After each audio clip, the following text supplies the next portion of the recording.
আসসালামু আলাইকুম। রাহি রাইফা ব্লগ চ্যানেলে সবাইকে আরও একবার ওয়েলকাম জানাচ্ছি। কেমন আছো সবাই? আশা করি কাছে এবং দূরে, দেশ এবং বিদেশে যে যেখানে আছো আল্লাহর অশেষ মেহেরবানিতে তোমরা সবাই ভালো আছো। আমিও আলহামদুলিল্লাহ তোমাদের দোয়ায় আল্লাহর রহমতে বেশ ভালো আছি আমার পরিবারের সবাইকে নিয়ে। তো আজকে আমি আপনাদের সাথে শেয়ার করতে যাচ্ছি আমার সেলাইয়ের একটা ব্লগ ভিডিও। আজকে আমি একটা পাজামা সেলাই করব, তাই ভাবলাম আপনাদের সাথে একটু শেয়ার করি। তো সর্বপ্রথম মেশিনে বসে পড়লাম। বসে পড়ে এখন মেশিনে একটু সুতা তুলে নিচ্ছি। এটা হচ্ছে জ্যাক মেশিনের সেলাই। ববিনের সুতাটা তোলা অন্যরকম। তো ববিনে আমি সুতা তুলতেছি, তোমরা দেখতেই পাচ্ছ, কিন্তু তোমরা কতটুকু বুঝতেছো আমি জানি না।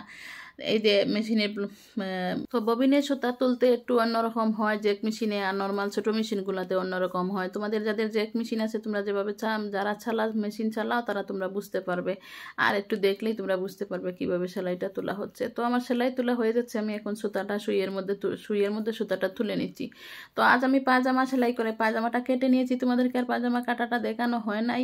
তো এখন আমি সুতাটা ববিনে দিয়ে দিচ্ছি। ববিনের নিচে, মেশিনের নিচে ববিন দিতে হয়, তাই ববিনে দিয়ে দিচ্ছি। ছোটো ছোটো মেশিনগুলোর ববিন তুলতে হয় অন্যরকম, কিন্তু এই জ্যাক মেশিনের ববিনটা অন্যরকম ভরতে হয়। তো আমি ববিনটা তুলে নিয়েছি। এখন এই যে হচ্ছে একটা পায়জামার কাপড়। আর আজকের পাজামার কাপড় হচ্ছে, কাপড়টা কেটে নিয়েছি। তো এটা একটা ছোট কাজ, কিন্তু যত্ন করে করব। সেলাই করতে অনেক ধৈর্য লাগে, কিন্তু খুব সহজে আমি করতে পারি। আমি যেহেতু কাজ জানি সেহেতু সহজ হয়ে যায়। অনেকের কাছে সেলাইয়ের কাজটা অনেক কষ্ট মনে হয়, কিন্তু আমার কাছে কষ্ট মনে হয় না। কেন জানো? আমি সেলাইয়ের কাজ পারি সেজন্য। তো তোমরা দেখতে থাকো। এটা হচ্ছে পায়জামার এক সাইড নিয়ে এলাম, মানে একটা পা। তো একটা পা নিয়ে আমি পায়ের মুড়িটা আগে সেলাই করি। এটা হচ্ছে ডিজাইন করা। ডিজাইনের উপর থেকে আমি বাজ করে দিয়ে এখানে আমি এটা সেলাই দিয়ে দেবো, ডবল সেলাই দেবো, যাতে সেলাইয়ের সৌন্দর্যটা তৈরি হয় সেজন্য।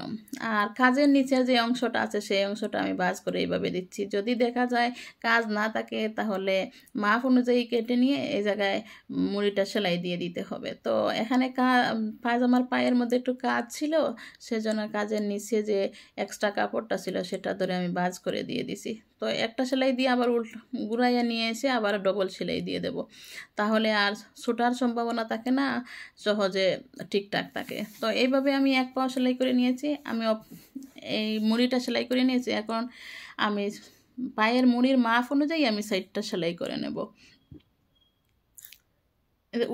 উল্টা সেলাইটা দিতে হবে উল্টা দিকে। ভিতরে থাকবে সোজা সাইড, আর বাইরে থাকবে উল্টা সাইড। তো এখন আমি মুড়ির মাপ অনুযায়ী আমি নিয়ে তারপর ডবল সেলাই দিয়ে দেব আমি। তো এরকম করে আমি 2 পাও সেলাই করে নেব। সাধারণত আমি এইভাবেই সেলাই করি। তো যারা হচ্ছে, অনেকে আছে যে আগে কোমরটা সেলাই করে তারপর হাইয়ের লাইন সেলাই করে, তারপর অনেক কাহিনী। তো আমি এভাবে পায়ের সেলাইটা আগে দিয়ে তারপর 2টা হাইয়ের লাইনে একসাথে করে আমি সেলাই করি। এইভাবে আমার কাছে সহজ মনে হয়। তোমরা ওভাবে করে দেখিও। ওরকম করলে যারা সেলাইয়ের কাজ তাদের জন্য তো কোনো প্রবলেম নাই। আর যাদের সেলাইয়ের কাজ নতুন, তারা একদম, এই যে আমি এইভাবে 2টা পাও সেলাই করে নিয়েছি। এখন 2টা হাইয়ের লাইন আমি সেলাই করে নেব। এই যে একটা হচ্ছে সোজা সাইডে করলাম, আর একটা হচ্ছে উল্টা সাইডে। 2টা সোজা সাইড এক পাটে দিলাম। দেখো এইভাবে 2টা সোজা সাইড আমি এক পাটে দিয়ে দিলাম, 2টা সোজা সাইড একসাথে। হ্যাঁ, এইভাবে দিয়ে আমি সেলাইটা দিয়ে দেব। এই যে সবগুলো কথা তো আর বলে বোঝানো যায় না। আমি কিভাবে করতেছি তোমরা একটু দেখে বুঝে। নতুনদের জন্য একটু প্রবলেম, কিন্তু যারা সেলাইয়ের কাজ জানো তাদের জন্য তো কোনো প্রবলেম নাই। এখন আমি হাইয়ার লাইন, এটা হচ্ছে হাইয়ার লাইন সেলাই করতেছি আমি। 2টো হাইয়ার লাইন একসাথে করে সেলাই দিয়ে দিলে হয়ে যাবে আমার। এটা হচ্ছে প্লাজো পায়জামা। আর যদি কুচি পায়জামা হয় তাহলে কাজ একটু বাড়ে। অন্য এক সময় আমি তোমাদেরকে অন্য ভিডিওতে কুচি পায়জামা সেলাই করে দেখাবো।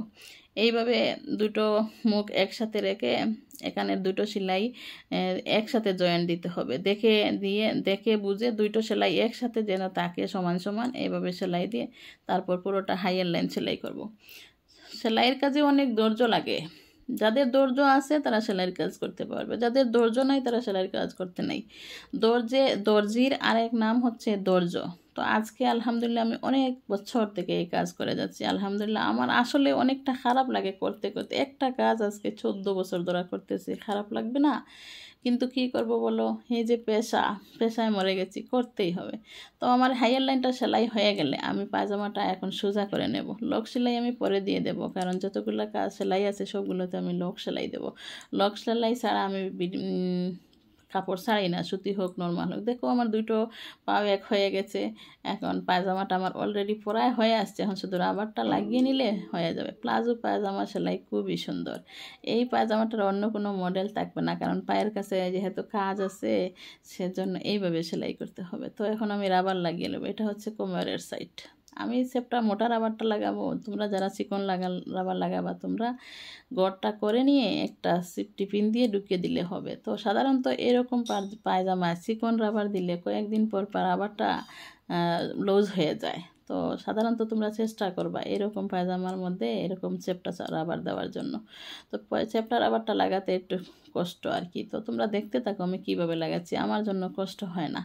তো রাবারটা হচ্ছে বড় মানুষের কোমরের অনুযায়ী মাপ নিতে হয়। আমি রাবারটা নেব 12 ইঞ্চিতে কেটে নিয়েছি। এটা হচ্ছে ফুল একজন বড় মানুষের। তো এখন আমি রাবারটা কেটে নিয়ে রাবারের দুই মুখ একসাথে জয়েন্ট দিয়ে দিচ্ছি। এখানে ভালো করে জয়েন্ট দিতে হবে। তো রাবারটা দুই মুখ জোড়া দিয়ে এখন পায়জামার মধ্যে যে কাপড়টা আছে সেই কাপড়, এখানে পায়জামাটা মুড়িটা একটা ভাঁজ দিয়ে উল্টায় একটা সেলাই দিয়ে দেবেন।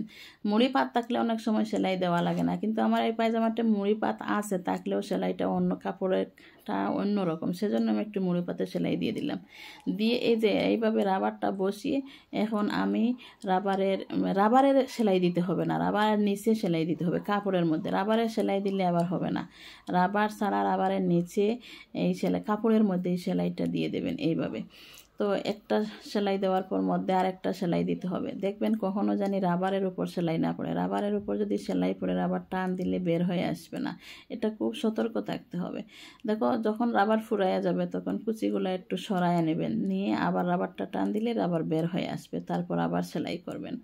এইভাবে দেখা যাবে যে কাপড় বেশি কিন্তু রাবার ছোট না, রাবার টান দিলে রাবার বের হয়ে আসবে। দেখো আমি কিভাবে করছি, কাপড়টা সরাইয়া দিবেন, তারপর রাবার বের হয়ে আসবে, সেই রাবারে নিচে সেলাই দিবেন। যদি রাবারের উপরে সেলাই দিয়ে দেন কিন্তু কাপড়ে যখন রাবারটা টান দিবেন রাবারটা বের হয়ে আসবে না, সেজন্য কাপড়ে সেলাই দিতে হবে, রাবারের উপর সেলাই দিবেন না। এই জায়গায় একটু সতর্কতারভাবে সহিত রাবারটা লাগাতে হয়। রাবারের উপর যদি সেলাই পড়ে আপনি টান দিলে রাবার বের হয়ে আসবে না, বরঞ্চ দেখা যাবে আপনার রাবার অল্প হয়ে গেছে। কারণ এই জিনিসটা হচ্ছে কাপড় বেশি রাবার কম, একটা মানুষের কোমর যতটুকু তার অর্ধেক রাবার নিতে হয়। সেজন্য এই যে আমার একটা সেলাই হয়ে গেছে, কিন্তু এই রাবারের উপরে আর একটা সেলাই দিতে হবে। এখন ভালো করে কুচিগুলো সমান করে নিতে হবে, ভালো করে কুচিগুলো সব দিকে সমান করে নিতে হবে কাপড়ের মধ্যে। দেখো আমি কিভাবে সমান করে নিলাম। হ্যাঁ, এইভাবে তোমরা সমান করে নিবে কাপড়ের কুচিগুলো সমান করে নিয়ে এখন হচ্ছে মধ্যে দিয়ে রাবারের ঠিক মধ্যে একটা সেলাই দিয়ে দিতে হবে। হ্যাঁ, ঠিক মধ্যে একটা সেলাই দিয়ে দিবা তোমরা, তাহলে আর রাবারটা নড়াচড়া করবে না, রাবারটা বাজ হয়ে যাবে না, ঠিকঠাক মতো সেট থাকবে। এই যে আমি এখন রাবারের ঠিক মধ্যে একটা সেলাই দিয়ে দিচ্ছি। তাহলে ছোটো রাবার যদি দাও তোমরা তাহলে জায়গাটা ঠিক করে নিয়ে তারপর সিফটি পিন দিয়ে দুইটো রাবার দিলে হয়ে যায়। কিন্তু ছোটো রাবার দিলে পরে হয় কি কয়েকদিন পর রাবারের শেষ হয়ে যায়, তখন রাবারটা লুজ হয়ে যায়। কিন্তু এই রাবারটা নষ্ট হয় না, কখনো নষ্ট হবে না। পায়জামা ছিঁড়ে যাবে কিন্তু রাবার নষ্ট হবে না ইনশাআল্লাহ। তো রাবারের ঠিক মধ্যে সেলাই দিতে হবে। এখন কিন্তু রাবারের মধ্যে পড়তে হবে এবং হচ্ছে কাপড়ের কুচিগুলা থাকবে, এই কুচির উপর দিয়ে সেলাই নিয়ে যেতে হবে, কুচি সারান যাবে না, কুচির উপর দিয়ে এইভাবে সেলাই করে নিয়ে যেতে হবে। তো দেখো আমার কুচি দিয়ে সেলাই করা হয়ে গেছে। আর এটা ছিল আমার আজকের ব্লগ ভিডিও। আপনাদের ভালো লাগলে ভিডিওটি লাইক দিন, আর নতুন নতুন ভিডিও পেতে চ্যানেলটি সাবস্ক্রাইব করতে ভুলবেন না। আপনারা সাবস্ক্রাইব করবেন তো? ভালো থাকবেন, সুস্থ থাকবেন, আবার দেখা হবে পরবর্তী ভিডিও নিয়ে। তোমরা সবাই ভালো থাকবে, সুস্থ থাকবে। আল্লাহ হাফেজ। আমার ভিডিওটি ফুল ওয়াচ করে দেখবে, আর আবার দেখা হবে পরবর্তী ভিডিওতে।